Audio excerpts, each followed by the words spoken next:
So my name is Janet Side, and I work for STAR, and I am the Family Education and Outreach Coordinator. I am the parent of 2 children. My oldest son, you will meet this afternoon because he's on the self-advocate panel. His name is Andrew, and he's going to be 24 years old next week.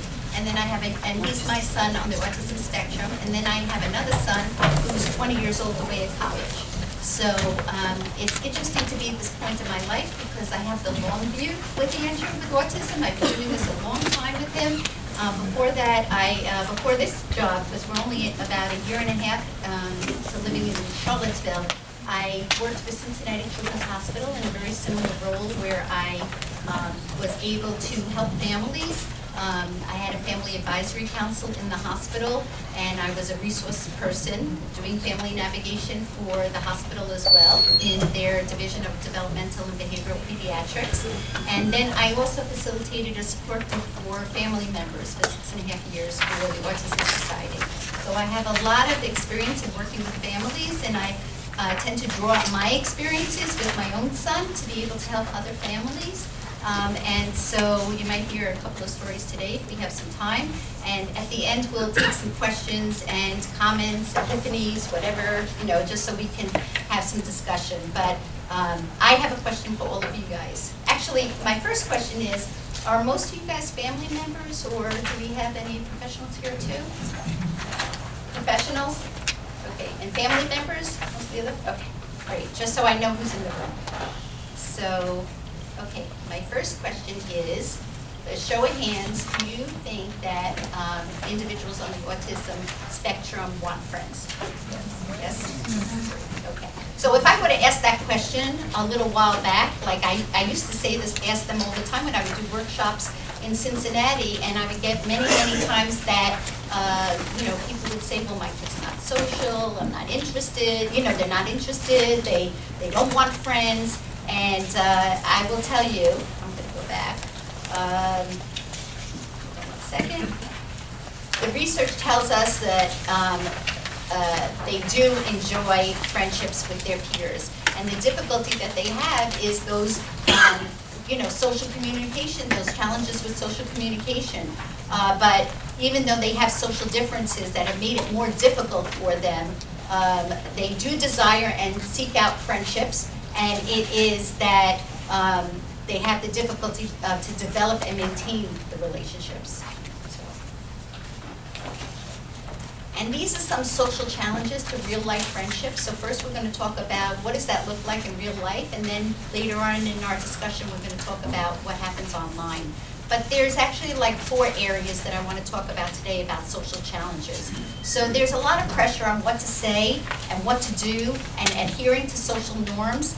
And, this is very hard for our kiddos and adults. They don't know how to act in certain contexts, and, not adhering to those social norms brings on some negative reactions and social rejection. There's a lack of opportunity to socialize. I know for my son, as he is 24 years old right now, there's not that many opportunities for him as a new person in Charlottesville of where to go. But finding peers that are accepting and similar in age and developmental level, and most importantly, sharing common interests, which you'll hear me talk about a lot today, is really important when you're seeking out those opportunities to socialize. And this is interesting that I found in the research. I don't know if I've ever thought about this before, but I think it's really important for us to teach our kiddos that friendship is a choice. We don't get to be friends with everybody, and everybody doesn't get to be friends with us. And just because we want to be friends with someone doesn't mean that we get to. And just because someone wants to be friends with us doesn't mean we have to. And I think that's a really important thing to think about, because I don't know if anybody else has ever thought of friendship like that before, but when you put it into that context, it really oops, I'm sorry. Okay, when you put it into that context, it really hits home for me what you have to think about when you think about friendship. And then there's another point that I have to bring up about social challenges, that some people, and this is what I brought up in the beginning of the conversation, that they don't want friends, or somebody thinks that they don't want friends, but really it's not a matter of not wanting friends, it's a matter of that they don't have the skills to have the friends. So where do we find success? The research tells us that finding friends who accept the differences and common interests where the autism is not a central concern is where we would find the most success.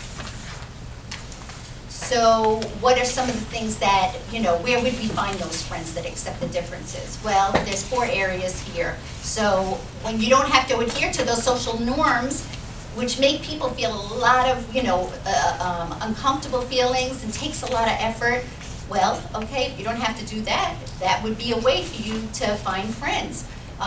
They're also, when the autism is not the focus, it's a difference instead of the deficit, that's normalized, that it's fitting in. So in other words, if you think about it, and I'll talk about this in a second about thinking about the concept of friendship, but if you think about it as that it's a difference, then you're just different with all the other people that are different, and then it's a matter of just fitting in. There are some people that relate to some on the autism spectrum, but there are also some that don't relate to other people on the spectrum, and they really are just interested in people's shared outlooks and experiences.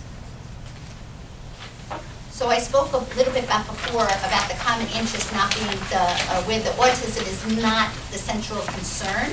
So when relationships are focused on an activity or topic, and that's when you find the most success. So the shared interest provides an entry point, if you will, to the conversation and ongoing connection. And the social differences, again, are not the central concern in those everyday interactions where the differences could stand out. So here's some real-life friendship strategies after making first contact. And I'm going to provide a few resources at the end. This comes from a book about making friends. And I think that when I was able to do some research and look at some books about it, having these specific things that you can talk to your child about kind of maybe puts it into context for them.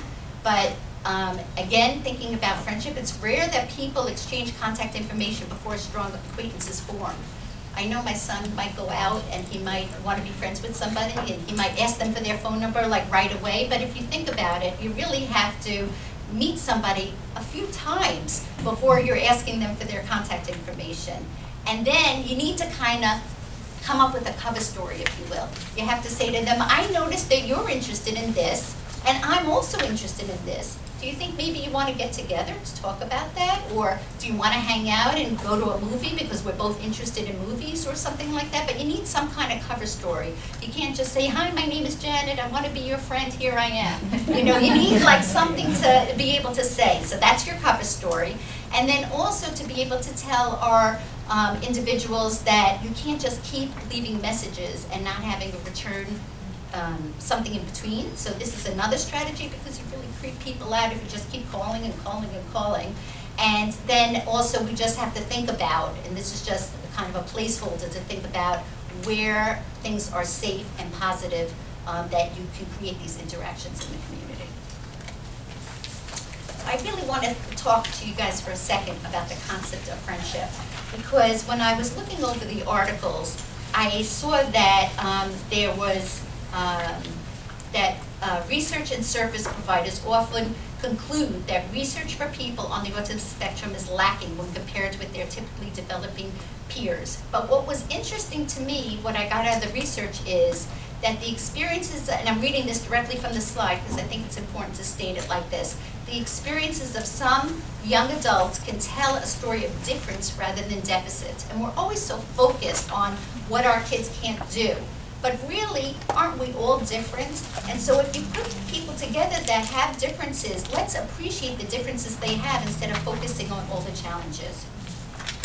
So I'm going to suggest to everyone that you reframe the concept of friendship, that people on the autism spectrum may perceive friendship differently. I read in some of the articles that some people might go into an event and maybe they say just the fact that they're there, just that they're sitting in there, they're like, I had a great time.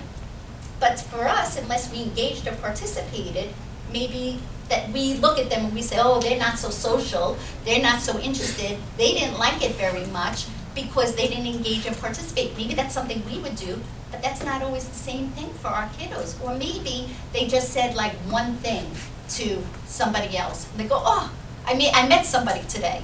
You know what I mean? So, and you think about it, every time I go somewhere, I don't exactly meet a friend every single time I go somewhere. So if we reframe the concept of friendship for our kiddos and our young adults and adults to be comfortable to go in and out of situations, so that they have a comfort about this, so they don't have as much anxiety about this, that we give them a chance to practice it, then things could look a lot different. If we broaden our idea about what friendships are, to be more inclusive and not always think they have to make a friend, they have to do this, they have to do that, and that's what friendship's all about, that things may appear very differently. So reframing that concept of friendship to include a wider array of experiences and perspectives could really contribute to better outcomes for this unique population. And I think that if we could help them identify these successful strategies of things that work, but then go with their terms, I think that we would see that things could look a lot different.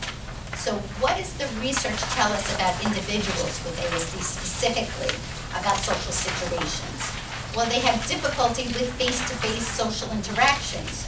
So they have trouble understanding nonverbal communication, decoding thoughts and feelings, and responding quickly. This makes that it can make it very stressful, but it also makes it very difficult for some individuals to have those kind of relationships when it's face-to-face. So what does the research tell us? Social media might offer a platform for social connections that alleviate these needs in those with ASD. And as much as we would like to see the social media go away because it's scary to us and everything else, it is here to stay. So the thing is that telling our kids you can't be on it when everybody else in the world is on it is very difficult, and that's when you may have some trouble. So, so let me just go back to talk about the social media and offering a platform for social connections. It gives individuals more time to think about their responses, and then the use of the verbal text, they may be more fluent writing something out than actually speaking it. And so that's one way that I'm going to promote the social media. Now I know it's not without its pitfalls, but there are some people that have difficulties in person, and this may be one way for them to feel comfortable. So I have another question for you guys. Do you think that Facebook brings happiness to individuals on the spectrum? You can raise your hand. Do you think yes? Anybody think yes? Yes. Mm-hmm. Yes. Depends. Anybody else? Everybody else says no? Child is too young, so Okay. it doesn't apply. It's not verbal. All right, not yet. Doesn't apply yet. Yeah. Okay, because we have to think about the future too. We're not there yet, but we have to think about the future because they get there very quickly. Well, Michael Mazurek, who you heard this morning, did some research, and this is the only research of its kind, the first article with individuals on the spectrum and social media. And she looked at with her colleagues, she looked at social media use and happiness in adults with ASD. And so, interestingly enough, she looked, I mentioned the social media, the happiness. She looked at adults that self-disclosed with ASD, and she looked only at two platforms, Facebook and Twitter. 84% of the sample who used social media, those with Facebook, which was the most popular site, were happier than those who did not. And the same relationship did not exist for the second most popular site, Twitter, and I'll explain why in a second. So now, this is, I'm going to give it a little caveat that says that you have to use Facebook in moderation. So I'm not suggesting that everybody go home and spend 24 hours a day on Facebook. But I will say that the research that she did showed that it may enhance well-being, and it also may be a protective factor against secondary mental health concerns common in this population. So by making those connections online might help people to feel maybe less alone, less anxious. So before I mentioned that this social media use was between Facebook and Twitter, and until I did some research on my own and looked at the research articles, I didn't really realize why there was a difference between Facebook and Twitter. And this is a lot of information on this slide, so you can go back and look at it later, but Facebook is reciprocal. And so you have to get friend requests, and that helps reinforce the social connection. But with Twitter, the main method for determining influence on Twitter is the retweet. And individuals that have, and then you could also unfollow on Twitter too. And so what happens is that the practicing on following on Twitter is more unidirectional. So it doesn't have like, I'm your friend, you're my friend kind of thing. And so that there's no actual interaction that's needed with that. And also, if you think about Twitter too, there's a lot of discussion, if you will, on Twitter. And prior research has shown that adults with ASD have a particular dislike for online media that is socially negative and online arguments. And when you're wishing somebody happy birthday on Facebook, that's not the same thing as discussing a point on Twitter, making a tweet. So you guys see the difference between, and so there's certain trust that is established when you're on the Facebook. So, okay. So how to be safe online and create positive online interactions. So the internet is best use for developing stronger friendships. So I'm not saying that everybody should go and then go out and just, request anybody to be their friend. What Facebook is best used for is somebody that you've made an acquaintance with before, and then you can kind of build on that friendship. So communicating with pre-existing real-life acquaintances, making plans, but social media should not be used for making new friends. So when we talk about this, this real concern that this woman, mom brought up in the back, the thing is not setting rules around this could be really scary. And so I'm trying to give you guys some strategies and some rules to kind of look and get a handle on all of this. Online predators is a real concern.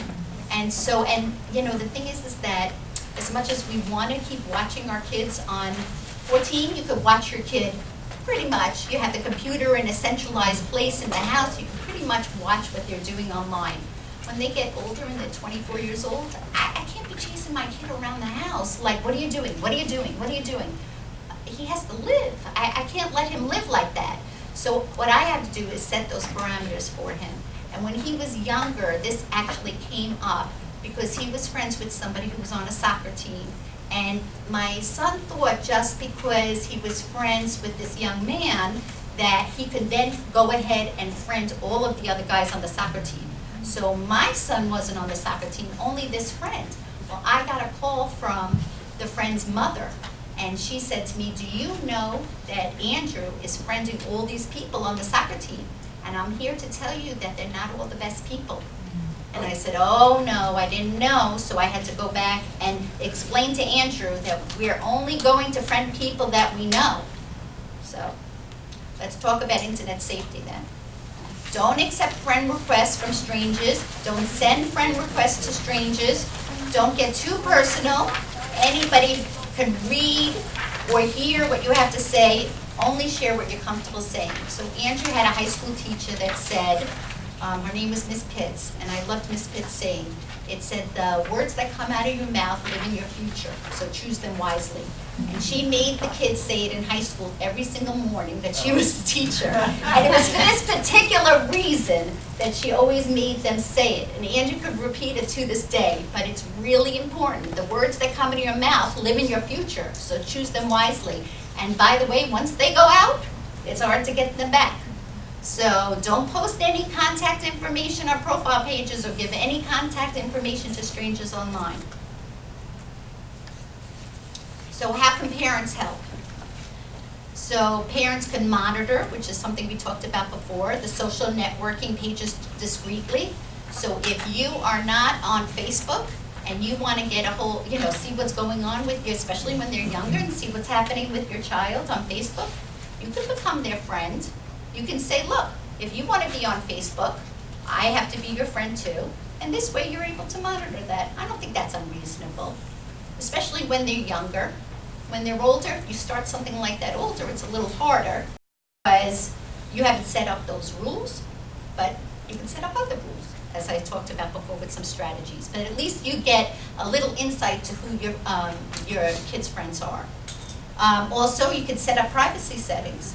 So you can, there's ways to do this. I'm not the most technical person, but you can figure it out. I can help you figure it out. There's websites that help with those kind of things. And this way, you can keep them safe. And then also, a suggestion is if they're texting or anything like that, just be familiar with the texties. We cannot keep, like I'd like to say, la la la la to technology because I think I'm old and tired and I can't learn anything new and I don't want to know about this anymore. But you know what? I can't do that because like I said in the beginning, it's here to stay and I cannot stick my head in the sand. This is the way my son wants to communicate. So I have to be able to open up this world to him. Or especially as a new person into Charlottesville, it could be really lonely to him. Okay. So I can't do this talk without giving safety suggestions for online dating because even though you might not be there yet, you're going to be there at some point because guess what? People on the autism spectrum want everything that we want. And that means they want relationships, they want friendships, and they want to be able to date. And so this is where I am right now. So if you want to know what the future lies ahead of you, don't get scared. I know I see a couple of parents getting very nervous, but you have a little time. I got a lot of time. Okay, you have a lot of time. So my son's 24, but this is where he is right now because his friends from high school are all getting engaged. Right. So he wants to be like his peers, and these are the things that he's starting to think about.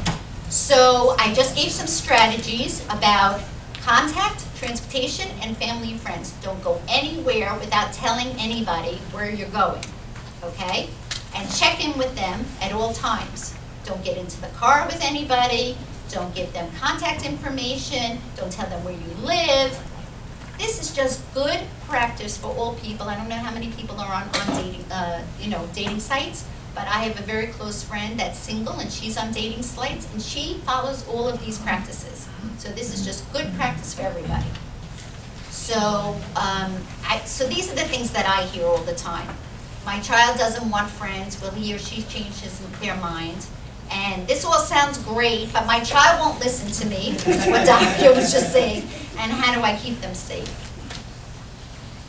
So about the making friends, because I have a very close friend, and her son is 22 years on the 22 years old, and he's also on the autism spectrum. He's not in Virginia, he's in another state.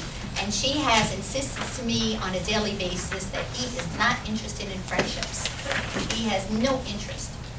Okay, I could argue with her, I can give her insight to why I think that's not true, but that's for another time. But there are individuals that are not quite ready. And I remember my son, he was in 8th grade, and he just literally woke up one day and said, there are people around me.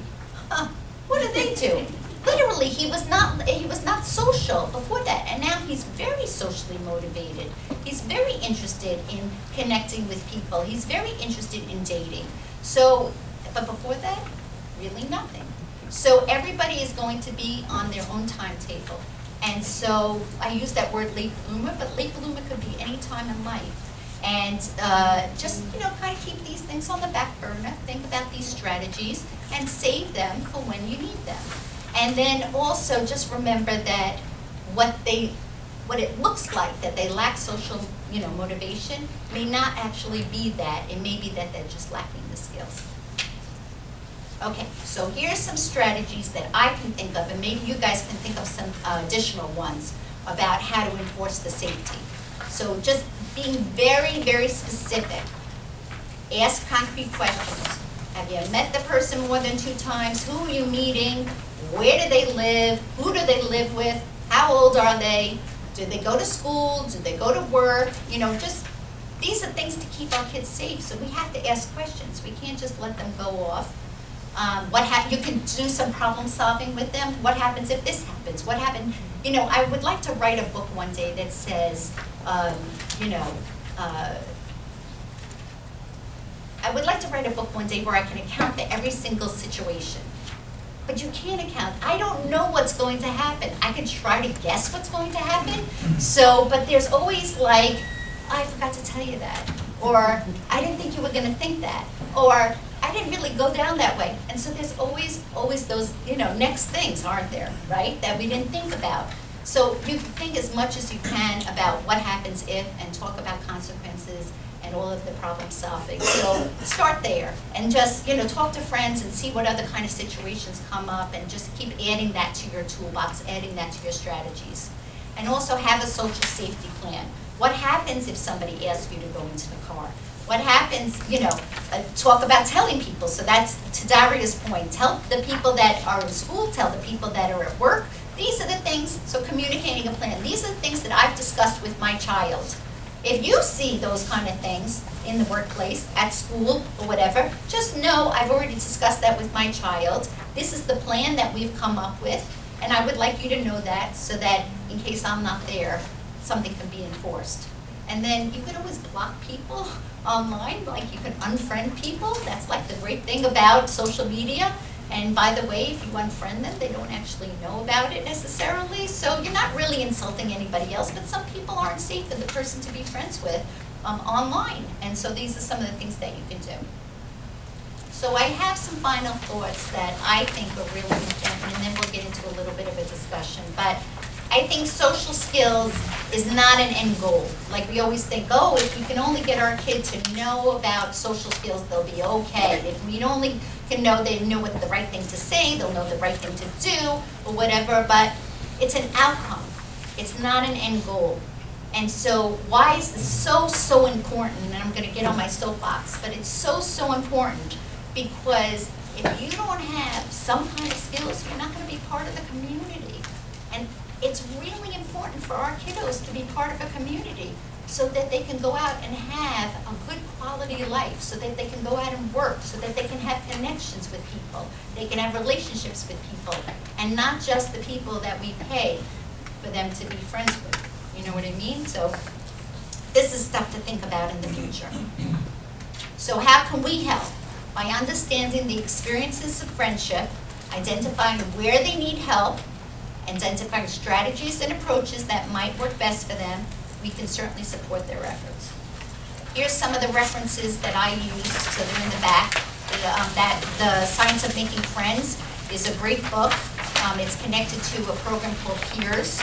And then there's a new periodical called Autism in Adulthood. So I got a great article in their very first session, How Young Adults on the Autism Spectrum Seek Friendship.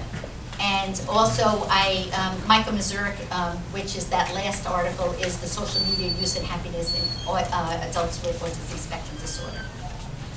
Okay, so here's some research studies. If you say, well, I don't know what I'm supposed to do next, here's some research studies. If you have a child with or without autism, ages 6 to 11, they have, this is a research study where you can participate in, and it's about socializing. And you get paid $100, by the way. And also, I mentioned Peers before. Peers is a curriculum, and we're going to be doing this with girls because it's been studied across the board in many different places across the country, but they really haven't focused much just specifically on girls, so that's what we're starting to take a look at. Also, there's compensation for that as well.